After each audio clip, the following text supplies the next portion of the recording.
Aujourd'hui, dans l'épisode 9, j'ai l'immense privilège et l'honneur de m'entretenir avec l'incroyable duo de deux papas extraordinaires, Maxime et Samuel. Let's go, c'est parti! Bienvenue sur ton balado Feel Good du Motherhood, Top Top Mom et compagnie. Hello Top Top Moms! Bienvenue dans le 9e épisode du balado Top Top Mom et compagnie. Aujourd'hui, j'ai l'immense honneur et le privilège de parler paternité, chose qu'on fait pas souvent chez Bedaine Urbaine parce que j'aime bien parler au Top Top Mom parce que j'en suis une moi-même, mais en même temps, j'ai toujours eu la curiosité d'aller plus loin dans la tête des papas, savoir qu'est-ce qui se passe à ce niveau-là, comment on peut aborder le sujet de la paternité, et j'ai choisi nul autre que le fameux duo des nouveaux pères, Samuel et Maxime. Bonjour. Allô Marie-Pierre. Ça va bien ce matin? Ça va très bien, merci. Parfait. Donc, d'entrée de jeu, pour celles qui ne vous connaissent pas, moi, je vous ai découvert sur les réseaux sociaux, particulièrement sur votre compte Instagram, mais j'aimerais particulièrement que vous présentiez, Maxime et Samuel, courte présentation chacun, puis après ça, on va en venir avec c'est quoi ça, nouveau père, de où c'est parti votre mission. Donc, je vous laisse le micro, présentez-vous. Donc, la présentation personnelle, Maxime Personne, 34 ans, père de deux beaux enfants de 5 et 3 ans. Donc, le début de l'école cette année, puis la sortie tranquillement du mode bébé. J'ai l'impression que j'ai plus de bébé à la maison. Je viens du Lac-Saint-Jean de Beaumistassini. Je suis un enseignant de mathématiques à la retraite. Donc, j'ai lâché l'éducation à 30 ans. Je suis maintenant entrepreneur. Donc, j'ai une agence de services linguistiques. Ça fait plusieurs années. Wow! Et je suis le confident et la douce moitié dans le monde social de Samuel, qui est mon partenaire dans la vie. C'est vraiment chouette. J'en profite d'entrée de jeu. Tu t'as dit, on n'a plus de bébé. Écoute, moi, quand mon garçon, Jacob Olivier, est rentré dans l'adolescence, je me suis pris plein de projets parce que je me disais, j'ai plus de temps pour moi. Il est rendu autonome et tout ça. Pour finalement constater avec le temps qu'on a plus de bébé, mais on a toujours des enfants. C'est juste que notre rôle évolue. Puis là, moi, je suis plus dans le sommeil, c'est bien réglé, évidemment. Il est rendu sur un autre fuseau horaire. Il dort très bien la nuit, mais il veut plus se coucher, il veut plus se lever. Mais quand même, c'est l'évolution de notre rôle que moi, je trouve intéressant parce que là, j'ai comme l'impression d'être plus une mentor ou d'y indiquer, tu sais, le chemin que moi, je prendrais, puis après ça, de le laisser tomber, de le relever, de repartir. Fait que je trouve que c'est quand même... on reste encore très présent dans la vie de nos enfants. Ben là, tu sais, moi, j'ai 38 ans, ma mère est encore importante, tu sais, mais c'est un autre rôle. Puis tu vas voir, moi, en tout cas, moi, j'ai bien du plaisir avec ce nouveau rôle-là. Je suis quand même content d'entendre que le sommeil, ça finit par se régler, Marie-Pierre, à 12-13 ans. Ça nous encourage, t'es gentil. Je te rassure, Samuel. Ben, tu sais, souvent, moi, ce que je fais dans mon quotidien, c'est du 0-5 ans. Donc, souvent, par la suite, quand les enfants sont en âge scolaire, les défis sommeil, souvent, c'est plus nécessairement de l'insomnie comportementale comme moi, je vais faire dans mon quotidien. C'est souvent d'autres défis neurocognitifs de santé qui vont peut-être amener des défis sommeil. Et ça, c'est plus au niveau médical, habituellement, qu'on va regarder ça. Et là, toi, Samuel, jolie moitié de Maxime dans un monde entrepreneurial. Exact. Samuel Tremblay, j'ai également 34 ans. Je viens également de Beaumistassini. Moi et Maxime, on est deux amis de jeunesse. Là, on a fait notre jeunesse ensemble au Lac-Saint-Jean. J'habite maintenant à Québec, près de chez vous, Marie-Pierre, depuis une dizaine d'années. Avec ma conjointe Marie-Noël, on a trois beaux cocos. Donc, Marguerite, 5 ans, Lambert, 3 ans, et une petite dernière, Joséphine, là, qui a 13 mois maintenant. Fait qu'on est encore, nous, dans les couches. On en a qui vieillissent, mais on en a encore des plus petits, là, mais on est là-dedans. Et voilà, donc moi et Maxime, on a fondé Nouveau Père il y a 5 ans, lorsque nos premiers enfants sont arrivés en même temps. Par un beau hasard de la vie, on est deux chums d'enfance qui avons eu des enfants en même temps. En fait, nos premiers et nos deuxièmes enfants sont tous les deux à quelques jours d'intervalle. Là. Ben non, c'est cute. L'hasard fait bien les choses. Nos conjoints ont l'impression qu'on s'appelle avant, mais oui, on jure que c'est pas ça. On reste dans le simplisme, mais c'est cute que vous ayez vécu cette nouvelle aventure-là de la paternité ensemble. Puis là, j'imagine que c'est suite à ça que vous avez décidé de bâtir l'aventure de Nouveau Père, mais la mission derrière Nouveau Père ou le message que vous voulez transmettre ou la mission, j'ai le goût de dire, je l'avais le bon mot de Nouveau Père, c'est quoi exactement? je me lance, Samuel, puis Vas-y. tu me reprendras. Mais moi, je pense que la mission de Nouveau Père a évolué. Initialement, la raison pour laquelle on a décidé de créer Nouveau Père, puis tu l'as dit d'entrée de jeu, que tu parles très peu à des pères, c'est que quand on est arrivé à l'aube de devenir parent, puis qu'on est allé à la recherche d'informations, on a trouvé un océan de contenu pour les mères, par les mères, et très peu de contenu destiné aux pères. Puis quand c'était les seules fois ou les petites fois où il y avait des trucs pour les pères, souvent, c'était propulsé par des mères. Donc, tu sais, ça faisait un dialogue qui était plus difficile. Donc, on trouvait qu'il y avait une place à prendre là, puis une voix à donner aux pères. On était bien naïfs à l'époque, encore 2 jeunes sans enfants. On savait pas dans quoi on s'embarquait.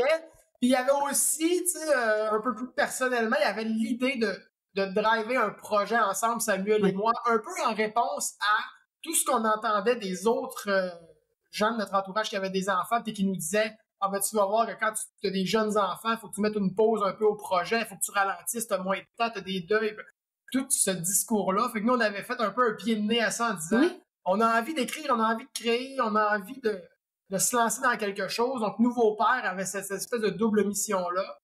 Puis évidemment, avec le temps, on est devenu de moins en moins naïf et de plus en plus compétent dans notre sujet. Donc, on a vécu, des expériences personnelles, puis on a aussi emmagasiné bien de l'info puis des connaissances autour de la parentalité depuis 5 ans. Donc, ça nous a ouvert plein de portes, puis que c'est devenu le véhicule de plein d'autres projets porteurs de sens, Nouveau Père, avec les années. Mais c'est tout en votre honneur parce qu'effectivement, moi, je travaille dans le domaine de la périnatalité, ça fait quand même un petit bout, puis effectivement, c'est vrai que des ressources pour les papas, propulsées par des papas, il y en a vraiment pas beaucoup ou pas. Puis, il y a quelque chose dans ton discours que j'ai bien aimé, tu sais, il y a des ressources pour les papas, mais c'est fait par des mamans. Parce que c'est quand même un gros, pas un enjeu, mais quelque chose qui vient souvent chez Bedaine Urbaine. Moi, je parle aux top moms, mais j'ai raison de dire que il y a rien de plus efficace qu'un papa pour parler à un autre papa. J'imagine que ça fait partie aussi du constat que vous aviez eu, là. Ben, c'est clair que, tu sais, puis je fais souvent le parallèle avec quand on a voulu que les femmes prennent leur place en affaires il y a 30 ans, ben c'est pas 12 monsieur dans une chambre de commerce qui ont fait des conférences sur les femmes en affaires, là. C'est des groupes de femmes et des leaders qui se sont réunis puis qui ont inspiré d'autres femmes, puis c'est comme ça qu'on a fait le changement. Je pense que le virage similaire qu'on veut dans les familles, ben ça peut être des femmes qui le portent, mais je pense que ça doit être des femmes et des hommes. Nécessairement, on va se reconnaître davantage dans des gens qui vivent des réalités similaires aux nôtres. Puis, fait que oui, je pense que ça prend des pères pour parler aux pères. Puis nous, on essaie aussi, tu sais, notre page est suivie, oui, par des pères, mais aussi par des mères. On croit beaucoup à cette idée-là de construire un dialogue aussi. Là, on parle de sommeil aujourd'hui, on parle de charge mentale, on parle de plein de sujets qui touchent les couples. Ben, je pense que c'est important que l'édition se fasse pas en parallèle, mais ensemble, que des mères parlent avec des pères, puis qu'on crée cet espace de dialogue-là. Fait qu'on croit beaucoup à ça. Le livre, on vient de sortir un livre, Maxime en a parlé un peu, on vient de sortir un livre qui s'adresse, c'est Papa lève-toi, ça s'adresse à des jeunes et des futurs pères, mais il y a plein de mères qui le lisent aussi, puis on se fait dire qu'on ouvre la porte à l'édition dans les couples. Fait qu'on est super content de tout ça. Mais t'as raison de dire, en fait, que souvent, on va gérer ça en silo, hein? Comme papa est d'un bord, maman est d'un autre, plutôt arrange-toi. Mais tu sais, oui, effectivement, de qu'il y ait cette cohésion-là en ayant des outils qui, bon, tu sais, vous vous adressez au père, moi je m'adresse aux mères, mais tu sais, je veux dire, si un papa a besoin de conseils, je dis pas, excuse-moi, je fais juste des mamans non plus. Un peu comme vous acceptez les filles. Hey, là, c'est un gros débat, là, mais tu sais, je veux dire, vous avez aussi une partie de votre communauté qui est féminine. Je trouve ça bien, ça aide aux femmes à comprendre la réalité des papas, puis aux papas de comprendre la réalité des mamans. Fait que je trouve ça bien que vous ayez la mission j'aime bien le mot, dialogue. C'est vraiment, vraiment très chouette. Puis là, on l'a dit, chez Bedaine Urbaine, nous autres, on fait le sommeil des enfants 0-5 ans. Donc, chacun votre tour. J'aimerais savoir comment ça se passe avec le sommeil chez vous. On a besoin de conseils. On est désespérés. C'est sûr que là, au moment d'enregistrer ça, on est à 72 heures du changement d'heure. Donc, exactement. Il y a encore un petit dérèglement. Fait qu'il faut jamais crier victoire, là, même quand le sommeil va très bien, là. Un renversement est toujours possible. Moi, le dodo chez nous, puis j'ai un discours qui est différent de celui de ma conjointe. Fait que il y a quelque chose d'intéressant. On va peut-être réinviter ta conjointe finalement sur un autre épisode du balado. J'aimerais mieux pas. C'est pas vrai. Non, mais moi, j'ai quand même une vision un peu positive. C'est toujours quand je l'explique, c'est toujours un peu mieux. Puis ma blonde, c'est parfois un peu pire. Oui. Je pense que la vraie réponse, elle se situe entre les deux. On a des enfants qui dorment pas beaucoup, qui n'ont pas dormi beaucoup, même depuis le jeune âge. Mais on s'est bien géré. On fait une belle équipe là-dedans, Marie-Claude et moi. Fait que beaucoup de... gérer la fatigue des deux parents pour que l'équipe tombe pas. C'est pas non plus des enfants qui ont eu des problématiques liées avec ça. C'est juste des enfants qui se sont couchés tard, qui se sont levés tôt. Fait que moi, pourtant, j'ai eu une bonne vingtaine, puis je me suis couché souvent à 4 heures du matin. Mais là, plus ça va, plus je suis obligé de dire que je me suis levé plus souvent à 4 heures du matin que je me suis couché. Là. Avec les années, là, j'ai rattrapé ça. Mais quand tu choisis par toi-même de te coucher à 4 heures du matin, ça va. C'est quand il y a quelqu'un qui t'impose un certain rythme que là, ça peut devenir effectivement un irritant. Exactement. Mais ceci étant dit, même si ça a beaucoup été, en fait, le sommeil, il dormait un peu, fait que c'était beaucoup lié à l'énergie des parents. C'était vraiment ça. C'était juste que il y a eu des moments où l'énergie était basse parce que les enfants dormaient peu, parce que les routines étaient exigeantes. On a des routines, même encore aujourd'hui, on a des routines de dodo qui fonctionnent très bien, mais qui sont énergivores un peu pour les parents. Fait que, c'est un peu plus long. Il y a une histoire, il y a un flattage de dos, il y a du temps dans le lit ensemble. Fait qu'il y a ça. On l'embrasse puis on aime ces moments-là, mais c'est sûr que c'est plus long que chez bien d'autres parents où on se brosse les dents puis ces enfants-là, il y en a qui ont toujours l'impression que la pelouse est plus verte chez le voisin et que tout le monde va se coucher tout seul. Fait que c'est ça. Fait que ça ressemble à ça chez nous. Fait que c'est pas du tout la panique, mais c'est pas non plus d'une grande facilité.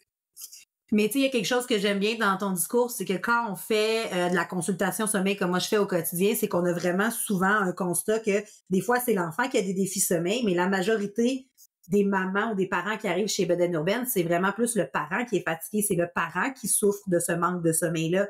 Parce que l'enfant se lever à 4 heures du matin, il va être full énergie, mais c'est à 6h15, il faut qu'il s'endorme dans son bol de gruau. Lui, il va s'endormir là. Fait que c'est vraiment plus la perception d'un manque de sommeil qui peut effectivement venir jouer sur la perception de la réalité. Donc, dire que on est toujours fatigué puis que finalement, papa, lui, ça va bien. Puis l'autre chose, ben oui, la réalité des petits dormeurs, écoute, ça existe. Là, il y a moi, je cite toujours Grégory Charles, qui dit dormir 4 heures par nuit, puis y a-tu quelqu'un de plus talentueux que Grégory Charles? Fait que ça aussi, il faut accepter ça. Puis ben, tu sais, la routine de dodo, encore une fois, je vous rassure, à 13 ans, il n'y en a plus. C'est bonne nuit, salut, bye. Puis il parle pas trop fort parce que moi, je vais me coucher parce que là, c'est rendu qu'il se couche une demi-heure après moi. Donc, ça, c'est la réalité. Puis il y a des enfants qui ont besoin aussi de remplir leur réservoir affectif de façon plus soutenue que d'autres enfants. Est-ce qu'ils sont meilleurs ou moins bons? Ça n'a rien à voir. C'est vraiment par rapport au tempérament. Comme il y a des adultes qui ont des routines de sommeil à pu finir, comme il y a des adultes qui déposent leur tête sur l'oreiller puis qui s'endorment. Mais oui, rassure-toi, c'est temporaire. Fait que profite-en. J'en profite, puis moi, je suis un grand nostalgique, puis je m'ennuie quand j'avais des petits bébés. Puis déjà, j'essaie de vivre le moment présent, puis de me rappeler que demain matin, ils voudront peut-être plus que je leur lise des histoires, alors que ça me tenterait peut-être encore. Fait qu'il faut embrasser ce moment-là quand on est là. Effectivement. Et chez vous, Samuel, comment ça se passe? Non, ça va bien quand même. Tu sais, quand je me comparais, on n'a pas eu des bébés, tu sais, des fois, il y a des amis qui parlent qu'à 2 mois, leur bébé fait des nuits de 12 heures, puis nous, on n'a pas eu ça, là. Nos enfants ont toujours fait leur nuit un peu plus tard, vers 8-9 mois, je pense, là. Les 3, ça a été un peu pareil, mais une fois que ça a été instauré, nos enfants dorment relativement bien, les routines du sommeil sont relativement simples, mais là, c'est sûr qu'on en a 3, une petite de 13 mois, les 2 autres dorment dans la même chambre. En fait, les 3 dorment au sous-sol, 2 dans la même chambre, l'autre à côté, nous on est en haut. Okay. Fait que des fois, il y en a qui se réveillent entre eux, puis là, ça fait beaucoup d'escalier. Quand t'en as 3, les odds qu'il y en a un au moins qui se réveille dans la nuit puis que ça affecte la nuit de tout le monde sont plus grands. Fait que tu sais, puis Max, ce que tu as dit, je pense que tu l'as dit au début, là, mais il faut jamais rien prendre pour acquis. Là, on a des belles séquences où pendant 3 semaines, tout le monde dort super bien, ça va bien, mais après ça, t'as une semaine où à chaque nuit, tu te réveilles puis ça va mal. Fait qu'il faut juste accepter et composer avec ça, là, et accepter de vivre constamment avec une petite dette de sommeil comme adulte, là, puis se donner le droit aussi de se relayer entre parents, prendre les matins un après l'autre pour récupérer puis de remplir le réservoir lorsque c'est nécessaire, mais c'est un défi de tous les instants, mais je dirais comme Max, on voit le verre plus à moitié plein qu'à moitié vide chez nous. J'aime ça, j'adore ça. Mais tu sais, c'est sûr et certain que 3 enfants, c'est 3 fois plus d'amour, mais c'est 3 fois plus de nuits à gérer. Fait que j'imagine qu'effectivement, il y a des semaines où on se dit, on aurait peut-être dû en avoir juste un, puis il y a des semaines où c'est, hey, on en fait ça un 4e. Mais attendez avant d'en faire un autre peut-être, parce que Il y a la vasectomie pour ça, oui, ça aide à contrôler les pulsions. ça aide au sommeil éventuellement. Donc, vous avez parlé, effectivement, si je ne m'abuse, vous avez 2 livres que vous avez coécrits. Ouais. C'est bien ça? OK. Et puis, votre livre, il raconte, en fait, ce que vous auriez aimé, vous, savoir en tant que père avant d'être être papa. Là, on a parlé un peu au niveau sommeil, mais qu'est-ce qui vous a le plus surpris, justement, du sommeil d'un bébé, vous, quand vous êtes devenu papa pour la première fois? A-t-on été surpris? Je ne sais pas si c'est de la surprise. C'est sûr que c'est vraiment le genre de... On le dit. Puis moi, je me souviens avant d'être parent, je détestais quand mes amis qui étaient des jeunes parents me parlaient comme si je pouvais pas comprendre. Je me souviens très bien qu'il y avait le ton de « Ben là, t'as pas d'enfant. » Quand même, si je te l'expliquais, Max, quand t'auras des enfants. Et sans leur donner complètement raison, je suis obligé de dire que l'expérience de la dette de sommeil, de la fatigue, de l'énergie basse, de tout ça, ben, il faut un peu être dedans puis l'expérimenter puis pour savoir exactement c'est quoi. Fait que je le savais en théorie, mais les 2 pieds dedans en pratique, c'est sûr que j'ai vu l'ampleur du défi. Là. Mais ceci étant dit, même si tout s'est très bien passé, je considère quand même que c'est une grande aventure. C'est une belle aventure, la parentalité, mais il y a des grands défis, surtout liés au sommeil et à l'énergie. Mais justement, cet amour inconditionnel-là, tant que tu ne l'as pas vécu, tu sais, ah oui, je donnerais ma vie pour toi, c'est comme quand tu l'as dans les bras, tu comprends effectivement c'est quoi cet amour inconditionnel-là que t'auras beau essayer de fuguer à l'adolescence, va toujours avoir la porte ouverte. Tu sais, fait que oui, effectivement, de le vivre, c'est intéressant. Et chez vous, Samuel? Ben, je dirais que ce que peut-être je réalisais moins avant d'avoir des enfants, c'est que oui, je réalisais que j'allais dormir moins quand on allait se lever la nuit, mais c'est à quel point le temps de récupération n'arrive jamais. Si tu décides le vendredi soir de souper avec tes amis, de te coucher à 2 heures du matin, ben, il n'y a pas de possibilité le lendemain de le récupérer. Là, fait que fait que tu traînes ça tout le temps. Fait que, puis à un moment donné, je pense qu'il faut changer nos attentes aussi. Il faut accepter que ça sera ça. Puis bon, ben, on a dormi 5 heures cette nuit, ben, on va faire notre journée comme ça, on va prendre du café, puis on fonce, puis on avance.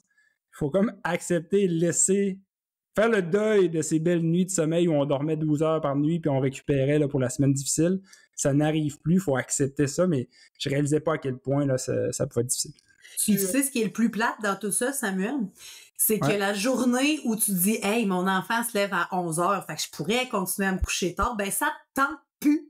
Parce que de toute façon, tes amis ont eu des enfants, sont en train de s'occuper de leur propre famille. Il n'y a plus personne qui veut veiller jusqu'à 2 heures du matin. Il n'y a plus, de toute façon, à Québec, d'endroit, à part le fameux Dagobert. Mais tu sais, en tout cas, moi, j'ai plus vraiment le goût d'aller là. Fait que oui, effectivement, c'est une réalité qui change. Puis oui, de faire un deuil de ça, effectivement. Je te dirais, Marie-Pierre, puis là, peut-être qu'on lève un flag sur une différence entre les hommes et les femmes. Moi, des fois, j'ai encore le goût de me coucher à 2 heures du matin. En fait, je te dirais que c'est un problème avec... Moi, je vois vraiment ma vie comme le personnage des Sims à l'époque. De genre, OK, là, j'ai pas assez dormi, j'ai pas assez vu mes amis non plus, puis j'ai pas assez fêté. Puis faut que tu remplisses ta barre verte, là. Ouais, fait que quand j'ai du temps un peu, puis du temps à moi, où, je vois pas beaucoup, on a moins de temps de qualité en couple aussi, on a beaucoup de temps en équipe parentale, mais en couple, en amoureux, c'est facile de se perdre même en restant dans la même maison. Mais quand j'ai un peu de temps où je devrais peut-être me coucher parce que l'énergie, la jauge d'énergie est basse, j'ai peut-être tendance à appeler des amis, prendre des nouvelles, aller prendre un verre en ville, me coucher à minuit et demi, 1 heure, mais quand même me lever à 5 heures parce que Léandre a envie de jouer au bloc. Puis on en parle là-dedans, on en parle dans notre livre, cette recherche d'équilibre. Puis c'est vrai, Max, il y a comme un bout où si tu te concentres trop sur ton sommeil puis tu veux absolument ne jamais être fatigué, finalement tu fais une croix sur tout parce que la vérité c'est que tu fais jamais rien parce que tu es toujours fatigué un peu. Fait qu'il faut comme accepter ça puis trouver cet équilibre-là où on navigue là-dedans puis on prend des bières le soir quand même entre amis même si c'est tough le lendemain. Oui, c'est ça. Mais puis, tu sais, en même temps, tu as dit des différences hommes-femmes. Je suis pas sociologue, je le sais pas. J'ai pas la réponse à ça. Mais je pense qu'alors, une fois, c'est peut-être aussi une question de tempérament et une question de besoin de sommeil. Tu sais, peut-être qu'effectivement, l'homme, en général, a besoin de moins de sommeil que la femme. Écoute, là, ça, c'est quelque chose que je n'ai pas comme information. Mais je vous dis pas que je le fais plus. Mais mon échantillon pour tirer cette conclusion-là, c'était toi puis moi. Oui, OK. Donc, il faudrait que personne, ça me donnait raison, mais c'est sûr que... Avant de publier une recherche sur le sujet, il faudrait aller chercher un échantillon un peu plus grand. Mais c'est vrai que plus tu en parles, plus je regarde autour de moi, puis peut-être qu'effectivement, les hommes ont besoin de moins de sommeil. Il faudrait que j'aille chercher cette information. Puis là, je tiens à faire quand même une précision qui est importante si nos blondes écoutent. Là, ça reste qu'on était moins victimes du manque de sommeil pendant les premières années. Moi, du moins... Pendant la période d'allaitement initial, je dois concéder que c'est ma blonde qui a casqué beaucoup plus que moi. Ça fait partie des décisions qu'on a prises chez nous. Moi, je n'étais pas le gars qui se levait avec ma blonde pour la regarder allaiter. Je pense que Max, c'est pas mal la même chose chez vous aussi. Mais je faisais des forces pendant ce temps-là. Je me souviens notamment la troisième avec Joséphine. Ma blonde faisait la nuit, puis moi, je faisais le matin avec les deux autres, puis on se relayait comme ça. Mais très clairement, au cumul, il y a un gros bout de temps où ma blonde a beaucoup plus souffert de manque de sommeil que moi. Puis il faut le reconnaître, puis je le salue, puis je le reconnais encore aujourd'hui. Mais maintenant que cette période-là est finie, on a bâti un équilibre dans lequel les deux se lèvent, on s'alterne, on fait nos nuits chacun, on fait nos matins chacun. Mais ça reste que les filles, souvent, par la nature de l'allaitement... Quand tu fais des beaux témoignages comme ça, tu devrais dire Maxime et moi au début.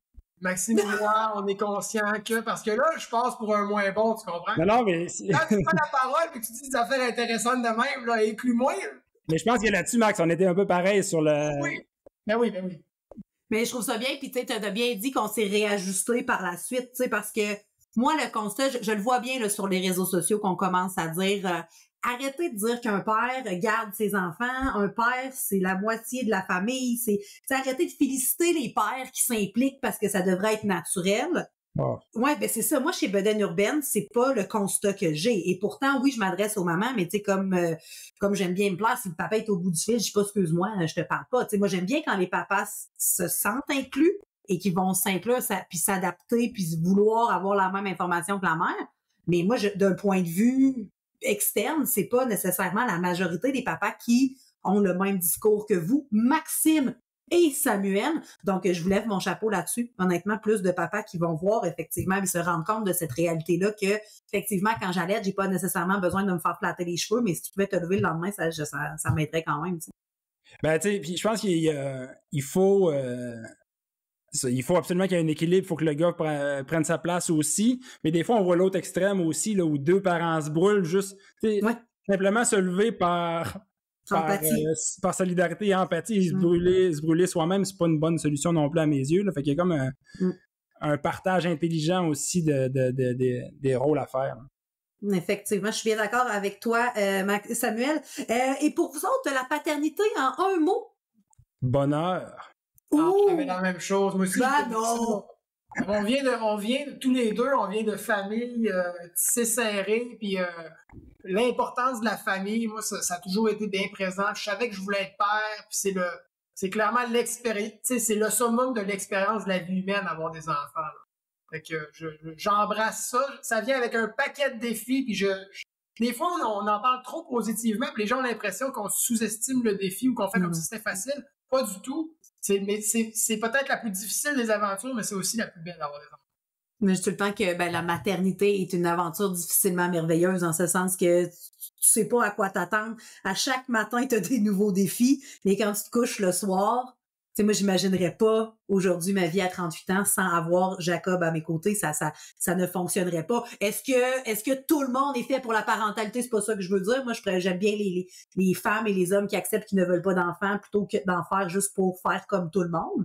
Mais effectivement, quand tu as choisi d'être parent, effectivement, le mot bonheur est un mot qui représente très bien l'aventure.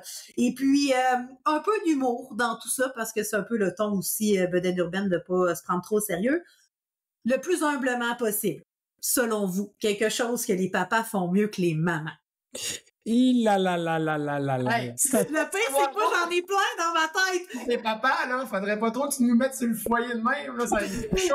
Mais j'aime ça vous donner, parce que moi, je crois justement qu'une famille s'est unie. Tu sais, moi, je suis séparée du père de mon garçon, ça fait quand même déjà quelques années. Puis, tu sais, il a fallu que je trouve une figure paternelle à mon garçon pour ne serait-ce que de le tirer dans les airs puis se batailler avec. Moi, ça me tentait pas pantoute, là. Moi, puis il est assez devenu rapidement quand même assez fort, mon garçon, fait que j'avais plus de plaisir. Fait que moi, je le sais que vous êtes important dans la diade, mais là, de vous entendre vous lancer des fleurs, j'aimerais ça. Moi, j'aurais deux réponses. La première, moi, je trouve que, tu sais, c'est d'essayer de genrer les forces, fait que c'est pas vrai tout le temps, puis c'est pas tous les pères ou toutes les mères qui ont les mêmes forces ou des forces comparables.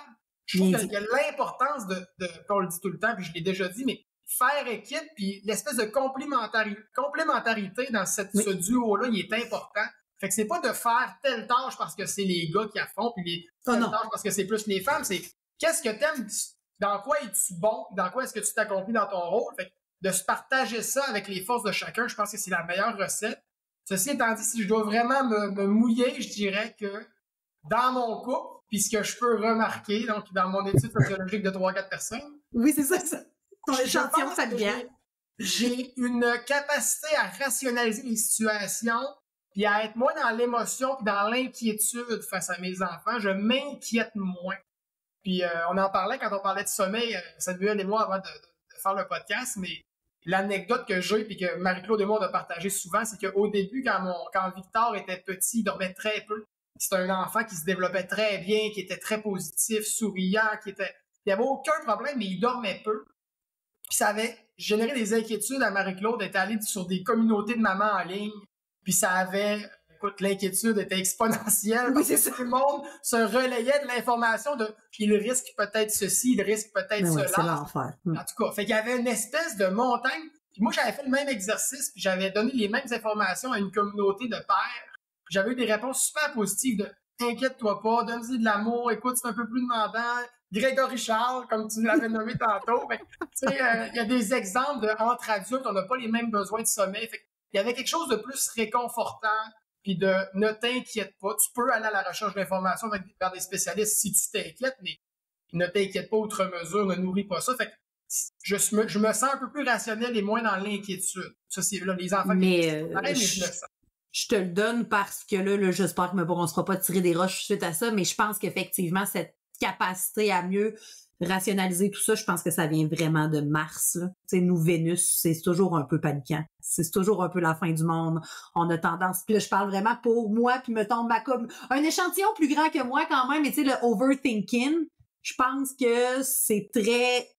Puis là, très doucement, je glisse ça. Là, je pense que c'est plus féminin que masculin, effectivement. Fait que oui, je trouve que je te donne raison. Puis à votre décharge, je pense qu'il y a une pression... Hein? Inclus-moi, là! Nous pensons qu'il y a peut-être une pression sociale qui est différente sur les mères que sur les pères. Fait que peut-être qu'on est dans une position, un rôle où c'est plus facile des fois de prendre un pas de recul puis de justement ne pas s'en faire trop avec certains aspects, étant donné qu'on n'a pas ce sentiment constant d'avoir des réponses parfaites à tout et des solutions parfaites à tout. Peut-être qu'on a un rôle qui est plus simple pour apporter un regard rationnel et avoir un pas de recul. Là, c'est une question qui sort du cursus des questions, mais je la pose quand même parce que j'adore tellement ta réponse.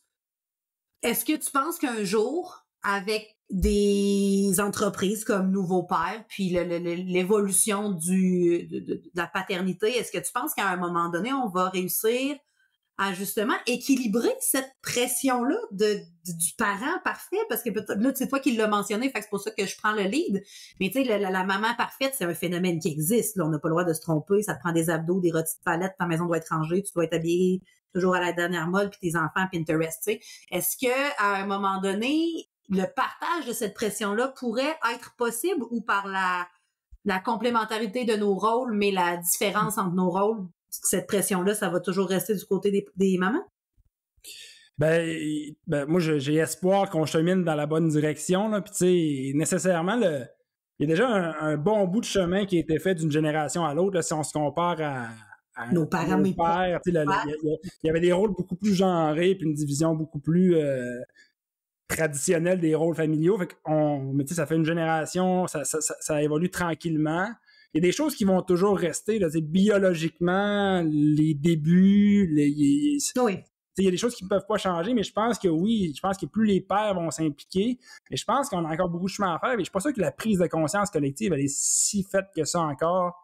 Je pense qu'il y a beaucoup, beaucoup d'efforts qu'on met pour l'égalité homme-femme dans la société, à l'extérieur des maisons.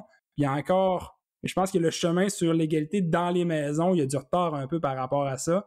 Nous, on essaie d'y contribuer de façon très, très humble, tout en humour et tout en légèreté, mais je pense qu'il y a une prise de conscience qui est en train de se faire, il y a encore du chemin à faire, j'ai espoir pour la suite. Ouais. Parce que j'étudie présentement à l'Université Laval pour faire mon certificat en psychologie, puis on appelle ça le discours explicite puis implicite. Explicite, je suis féministe, je crois à l'égalité des femmes, mais tu sais, finalement, est-ce que ton discours implicite est vraiment cohérent avec ce que tu dis? Des fois, il peut y avoir, et ça sans même s'en rendre compte, avoir un discours implicite, du discours explicite, qui est différent. Fait que oui, effectivement, c'est tout à votre honneur, et j'adore le ton que vous utilisez pour le faire. C'est un peu le ton que moi aussi j'ai choisi, un peu de rire à travers tout ça, là, puis de prendre ça sans nécessairement se prendre trop au sérieux non plus. Et puis vos blondes, comment elles ont réagi face à ce projet-là d'un nouveau père? Comment elles ont réagi? Ben, je pense que nos blondes ont très bien réagi. Initialement, ça reste que c'était un projet un peu style carnet de bord sur comment on allait vivre cette parentalité-là, cette paternité-là. Il y avait des règles très claires qu'on s'était donné, Samuel et moi, de rester dans l'humour, quelque chose de positif, puis de protéger aussi la vie privée de nos familles. Fait qu'on rentre jamais dans le fin détail de la chose. Il n'y a jamais de photos de nos enfants. Il n'y a jamais d'anecdotes qui pourraient, d'une façon ou d'une autre, je sais pas, leur nuire ou qui apprécieraient pas. Fait que on a toujours été très sensibles à ça. Puis donc, je pense que nos conjoints nous ont soutenus là-dedans. Puis dans tous les projets qui ont suivi, on a fait des capsules de sensibilisation pour les hommes, pour les pères, on a fait la création, la rédaction des livres, évidemment, c'est beaucoup de temps et d'énergie. Fait, même si c'est nous qui l'avons rédigé, étant donné qu'on fait partie de nos familles, il a fallu que quelqu'un qui nous aide et qui prenne la relève à certains moments. On a bien fait ça, puis on n'a pas transféré toute la charge à nos blondes, mais quand même, il y a eu une discussion avant. Mais oui, elles nous soutiennent là-dedans. Puis je pense que ça a été bénéfique au final pour nous-mêmes en tant que pères, puis pour nos couples également. Nécessairement, quand on écrit sur des thèmes comme le partage des responsabilités familiales, l'égalité dans le couple et tout ça, ça nous force nous-mêmes à une introspection. Puis on n'est pas des pères extraordinaires, on a des pères qui vivent les mêmes réalités que les autres, mais ça fait 5 ans qu'on réfléchit, qu'on écrit là-dessus, fait que ça force une introspection, puis ça nous permet de mettre des mots dans les discussions qu'on a avec nos conjointes aussi sur les défis qu'on vit. Je pense qu'on a développé cette capacité-là, puis probablement qu'on a une communication entre nous puis Max, puis dans nos couples aussi, qui est facilitée par tout ça. C'est très bien dit. Puis, vos chums de boys, vous autres, les amis gars, les amis papa autour de vous, comment ils ont réagi? Ils ont dit, voyons, qu'est-ce que tu fais là? Ou ils ont comme fait, mon Dieu, c'est une bonne idée, je me sens interpellée? Ou c'est mitigé, peut-être? J'ai l'impression qu'au jour 1, il y a eu une super belle réponse en général. Je n'ai pas l'impression que nos amis proches étaient nos plus grands fans parce que pour une raison X, on n'était pas encore parents, eux ils l'étaient, puis on lançait un projet sur un sujet qu'on ne connaissait pas encore, puis il avait tout à fait raison. Mais je pense que le temps aura donné raison à l'existence de ce projet-là, aura donné du sens à tout ça, parce qu'aujourd'hui, ce qui était un peu naïvement, comme toutes les idées, en fait, Nouveau Père n'était rien et est devenu quelque chose parce que on a eu des réponses positives, on a développé notre discours, on a lancé des idées, on a créé des projets. Fait qu'aujourd'hui, moi, je sens un super appui de tout notre entourage, nos parents à nous aussi, nos amis. Donc, vraiment, c'est quelque chose de très positif. Puis, je pense qu'il y a beaucoup de pères qui se reconnaissent dans notre discours puis dans ce qu'on fait. Là. On est le juste reflet d'une génération puis d'une bien belle gang de pères qui s'impliquent puis s'investissent dans leur famille puis qui croient à ça. Fait qu'on reçoit beaucoup de feedback positif. On met des mots sur ce que plusieurs pères vivent et pensent également. Ben moi, je pense que vous allez aussi pouvoir en inspirer une gang. Parce qu'effectivement, même si, tu sais, un papa qui veut s'impliquer, il se sent pas interpellé par aucun discours, par aucune information, parce que c'est vraiment orienté plus sur la maman, ben c'est sûr que d'office, peut-être va baisser les bras un peu plus rapidement plutôt que de se forger ses propres solutions. Fait que c'est tout à votre honneur d'avoir pensé à créer des outils pour les papas qui peuvent en avoir de besoin. C'est pas vrai que puis autant pour les mamans, c'est pas vrai que tout le monde c'est inné de devenir parent. Il y en a beaucoup qui se ramassent avec un enfant dans les bras puis font « Mon Dieu, comment je vais gérer tout ça? » Moi, la première, quand je suis devenue maman à 24 ans, je trouvais ça bien beau là, comme la première journée. Puis après ça, j'ai fait « Mais là, je vais commencer à m'occuper d'un autre humain seul. » Parce que son père travaillait à l'époque. En tout cas, peu importe. Au Mexique, réalité complètement différente. Fait que je trouve ça vraiment bien que vous ayez pris le temps en amont, justement, parce qu'on commence cette ébullition-là. Fait que c'est tout à votre avantage d'être les pionniers dans ce domaine-là. C'est vraiment très chouette. Puis la question qui me brûle les lèvres, c'est dans 5 ans, Nouveau Père, ça ressemble à quoi? On a-tu 3 autres livres? On a-tu d'autres services? C'est quoi les prochaines étapes ou vos prochains projets pour cette belle entreprise-là? Très bonne question. Oh, j'ai chaud. Mais on dit toujours la même chose. Si on veut être cohérent un peu avec ce qu'on lance, ce qu'on dit dans Nouveau Père, ce qu'on défend, ça reste que la priorité, c'est notre famille. On a aussi des ambitions professionnelles. Donc, on a une vie déjà bien remplie. Nouveau Père, c'est un projet parmi tout ça. Donc, ça grandit, puis on y met du temps comme on le peut sans enlever du temps ailleurs. Donc, c'est un projet à la fois, mais on est bien fiers du chemin qui a été fait. Puis c'est certain qu'on reste ouvert aux autres opportunités, mais on aimerait continuer de célébrer ce nouveau modèle familial-là, puis de prendre la parole, puis de parler de communication dans le couple, puis de parler de l'importance de la famille. Fait que c'est bien positif et festif. On veut certainement continuer. Un beau podcast comme ça, là, je trouve ça super le fun, surtout quand les papas puis les mamans se parlent un peu. C'est vrai qu'il n'y en a pas beaucoup. Fait que moi, c'est quelque chose que je chéris peut-être à suivre. Mais moi, je chérirais un livre sur le sommeil qui s'adresse au papa que je pourrais jamais écrire parce que je suis pas un papa. Fait que peut-être qu'il y aura à ce sens-là. Nous, on n'est pas des spécialistes du sommeil, fait que tu vois, faudrait l'écrire ensemble. Ben écoute, ça me ferait vraiment plaisir. Non, mais c'est vrai, c'est quand même un rêve que je chéris intérieurement de me dire quand est-ce qu'on va commencer à impliquer les papas puis leur expliquer comment ça fonctionne, puis que, tu sais, tu l'as dit, là, les premiers mois, ma femme allait, non, effectivement, on ne se réveillera pas les deux, on va essayer de conserver l'énergie de l'autre pour être présent à d'autres moments, mais comment je peux m'impliquer, pourquoi il pleure plus quand il est dans mes bras que dans les bras de sa mère. Il y a plein de questions sommeil comme ça que je suis certaine que les papas se posent, puis encore une fois, d'avoir des outils pour répondre à ces questions-là, je pense que ce serait vraiment intéressant. Puis là, ça fait juste 36 minutes qu'on parle, puis je suis vraiment comme en amour avec le vibe de Nouveau Père. Fait qu'écoute, on pourra se reparler de ce sujet-là.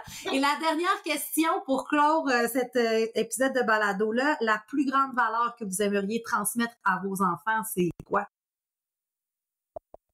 Mais c'est une énorme question, mais j'ai pas de... Moi, mes enfants, je veux qu'ils soient heureux et je veux qu'ils soient gentils avec les gens. Oui. Puis le reste, après ça, qu'est-ce qu'ils feront dans la vie? Ça va être quoi leurs intérêts particuliers? Tout ça, moi, je veux les accompagner pour en faire des gens émotionnellement solides, qui ont des outils, qui sont capables... Ben, une des valeurs, peut-être, ce serait je pense à mon petit garçon, là, mais à mes 2 filles aussi, là, de les amener à être capables de parler de leurs émotions puis de nommer ce qu'ils ressentent et tout ça. J'essaie de l'être comme père, d'être ce modèle-là qui démontrera à mon petit garçon surtout qu'on peut être un homme et être près de ses émotions. Oui. Et sinon, je veux juste... Quand j'imagine mes enfants plus tard, là, j'imagine avec moi autour d'une grande table. J'espère qu'ils vont venir me voir encore quand je vais être vieux. Ils vont m'aimer. Puis je vais je pense que je vais pleurer. Il faut que j'arrête. Mais tu sais, après ça, qu'est-ce qu'ils feront? Puis tout ça, je m'en fous. Je veux juste qu'on soit une famille heureuse, unie, puis le reste. Mais souvent, Jacob Olivier, on a la chance d'être né sous une bonne étoile. Fait que pourquoi pas en profiter pour être, moi j'appelle ça des good humans. Be a good human. Tu sais, je veux dire, tu peux partager, tu peux ouvre tes horizons. Moi, la chance que Jacob Olivier a, c'est d'avoir la réalité mexicaine, là, parce que peut-être que vous le saviez pas, mais mon garçon est à moitié mexicain. J'ai accouché au Mexique. Puis plusieurs fois par année, quand même, quand les vacances et le moyen financier nous le permettent, on va visiter son père souvent. Puis je trouve ça bien d'avoir cette réalité-là. C'est-à-dire, aïe, c'est pas tout le monde qui vit dans des maisons comme à Lac-Beauport. C'est pas vrai que tout le monde a la chance de faire du snowboard, d'avoir des parents aimants, des grands-parents présents, tu sais. Fait que oui, effectivement, je trouve ça beau de juste trouver qu'ils sont heureux, hein. Peu importe ce qu'ils vont faire, écoute, ça serait déjà beaucoup, effectivement. Et toi, Maxime? Ben, écoute, c'est dur de topper ça, fait que je dirais que mes enfants, j'espère qu'ils deviennent ingénieurs. Oui! Ils vont payer pour la retraite. Je suis 100% dans l'amour, puis dans, écoute, cette espèce de sentiment-là qu'ils seront jamais seuls. Moi, j'ai grandi avec ça, puis je le sais, ma relation avec mes parents, elle est vraiment privilégiée. Mais si j'avais la chance de leur donner ça, là, cette espèce de filet-là, puis ce feeling-là, qui seront jamais seuls, même dans les mauvaises décisions, puis à tout moment dans leur vie, qu'il y a cette espèce de solidité de la famille qui va toujours être avec nous, qui va toujours nous backer. Je veux qu'ils sentent cet amour-là. Après ça, je leur donner les outils pour qu'ils deviennent la meilleure version d'eux-mêmes, puis qu'ils atteignent le bonheur le plus vite et le plus longtemps possible dans cette petite vie-là qu'on a. Ben, c'était pas pire quand même, Maxime. C'est vraiment beau aussi ce que tu dis. Je vais essayer d'en faire un autre. Ouais. On s'en relance. Non, mais c'est bon que... Ouais, que tu parles de ce noyau-là qui est tellement important parce qu'il y a quand même déjà, ça va faire 2 ans et demi, je pense. On s'est séparés, mon ex-conjoint et moi, puis j'ai eu la chance de pouvoir revenir chez mes parents. Mais tu sais, à 36 ans, puis il y a eu aucune négociation, c'est viens-t'en, Marie, on t'ouvre la porte. Puis ça, moi je dis souvent à Jacob Olivier, tu sais, qu'à un moment donné, quand tu vas te ramasser dans le trouble, parce que tu vas être dans le trouble. C'est impossible. Puis je te souhaite d'être dans le trouble parce que c'est comme ça qu'on grandit. Moi, j'aimerais ça que tu sois celui qui dise, moi, je vais appeler ma mère, elle va venir nous chercher, plutôt que de dire, moi, j'appelle pas ma mère, elle va nous tuer, on a crashé le char, c'est sûr et certain. Non, moi, appelle-moi, je vais peut-être avoir l'air bête, mais je te jure, puis je vais aller porter toutes tes amis à leur maison, puis je vais toujours être là pour toi, peut-être avec conséquences ou pas, mais moi, je veux être ce pilier-là, particulièrement parce que son père est au Mexique. Mes parents sont pas éternels, fait que je me dis à un moment donné, ça se peut qu'on se ramasse avec notre super duo, puis quand tes enfants vont se réveiller la nuit puis que tu sauras plus quoi gérer, anytime je vais être là, tu sais, fait que je trouve qu'on a des valeurs quand même similaires. Bon, moi je dis que j'aimerais ça qu'il soit astronaute puis qu'il paye pour ma retraite, mais bon, écoute, ingénieur, c'est valide aussi, là. c'est des blagues. Good! Donc, hey, super épisode de balado, les boys, vous êtes vraiment, vraiment intéressants à écouter parler, puis je vous trouve allumés, puis je vous trouve divertissants. Puis là, on veut vous faire connaître. Donc, comment on fait pour vous retrouver? Puis là, c'est le moment où vous me parlez des livres que vous avez aussi coécrits. Pour ceux qui ne nous connaissent pas, Nouveau Père, c'est premièrement une plateforme web. Fait que c'est sur les médias sociaux, Facebook, Instagram. Parfait. De l'anecdote, prise de parole, observation, toujours positif, toujours pertinent, on l'espère, et divertissant. C'est aussi, donc, il y a 2 livres. Le premier livre dont on a peu parlé qui s'appelle « Dans ma tête ». Oui. Qui est un projet qui célèbre l'imaginaire des enfants, un livre cartonné de 32 pages où il y a des mots inventés. Quand nos enfants apprenaient à parler, ils ont lancé plein de mots. On les a pris brocodile, puis des biscuits soldats, puis on en a créé des petits univers. C'est vraiment un livre qui est formidable, disponible sur la boutique en ligne de Nouveau Père. Samuel, si tu veux finir mon pitch. Et puis le projet le plus récent, Papa lève-toi, tu es aussi bon que maman, c'est un essai sur notre rôle de père. C'est un mélange de témoignages, anecdotes, mais aussi de faits et de données scientifiques sur la paternité. On aborde 18 thèmes là-dedans. Ça va de la relation au travail comme père, la conciliation famille-travail, la vie de couple avec des enfants, la sexualité avant, après la grossesse. On écrit ça comme on écrirait à des bons vieux chums. C'est un peu la discussion qu'on aurait aimé avoir avant d'avoir des enfants. Fait que ça a été lancé il y a quelques semaines, cet automne, le début octobre. C'est disponible dans toutes les bonnes librairies. Lisez ça, achetez ça à un papa. Je pense que c'est un très beau cadeau pour tous les futurs et nouveaux pères. Et même les mamans, il y a plusieurs mères qui nous lisent et qui s'y retrouvent là-dedans. Fait que sinon, pour tous nos projets, nouveaupère.com, les gens vont nous retrouver. Puis, je pense que des biscuits soldats, c'est non-genré. C'est aussi drôle pour tout adulte qui comprend l'univers d'un enfant. Ben, merci beaucoup. Merci infiniment. On va se revoir très prochainement. On va avoir plein de sujets à aborder. Je vous souhaite le plus grand des succès et ça va être avec fierté et beaucoup d'enthousiasme. Si Bedaine Urbaine peut vous aider à faire grandir votre projet parce qu'on y croit, parce qu'on croit à la place des papas dans la famille, puis c'est important qu'il y ait des papas qui enfin prennent le micro pour que les papas effectivement se sentent de plus en plus inclus dans cette aventure-là qu'est la famille. Donc je vous dis à très bientôt, chers nouveaux pères. Merci Marie-Pierre. Bye. Hey Top Top Mom, tu viens tout juste d'écouter un épisode du balado Top Top Mom et compagnie. Si tu as aimé cet épisode, donne-nous une dose de love en nous accordant la note parfaite de 5 étoiles ou encore mieux, écris-nous un petit mot en commentaire. Merci infiniment d'être aussi top et je te dis à très bientôt pour un prochain épisode de Top Top Mom et compagnie.